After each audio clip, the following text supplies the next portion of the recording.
বিরিয়ানি এমন একটা জিনিস, এইটারে কোনোদিন না করতে নাই। আপনি অন্য কিছুরে না করতে পারবেন, কিন্তু বিরিয়ানিরে না করতে পারতেন না। কেউ যদি আপনারে হাদে অথবা নিজের যদি মনটা কয় খান, খাবারের জিনিস খাবেন না কেন? হুম, খান। এক কবি বলছে বিরিয়ানি খাইলে কেউ দেউলিয়া হয় না, সেই কবিটা আমি। খাবারটা বড় কথা না, আবার খাবারটাই কিন্তু বড় কথা। ধরেন আপনি রাস্তা দিয়ে যাইতেছেন, পাশেই একটা বিরিয়ানির দোকান, আগে থামবেন, খান আর না খান দেখটার কাছে যাইবেন, এমন করে গ্যারান্ডা নিবেন। এটা ভালোবাসা।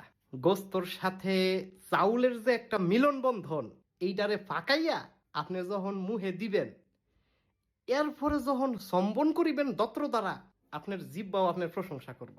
এত খুশি হইব, আপনার যে 32টা দত্র পাখির মতো ডানা বাইর করে লইব। খুবই রঙিন একটা মুহূর্ত। কলজাটা ঠান্ডা হয়ে যায়। এটারে না করতে নাই। হইতে পারে আপনার ডায়াবেটিস বা হাই প্রেশার, এর লাগে আপনি বিরিয়ানি খাইতেন না। বিরিয়ানি বুঝছেন, বিরিয়ানি খাইতেন না। হুম, আপনি খাবেন।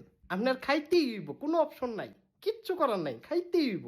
এক কাজ করেন, আপনি বিরিয়ানি অর্ডার দেন। আপনি খাবেন। আপনি খাবেন, আমি বুঝছি আপনি খাবেন। অর্ডার দেন, আপনি না খেলে আমি খাবো।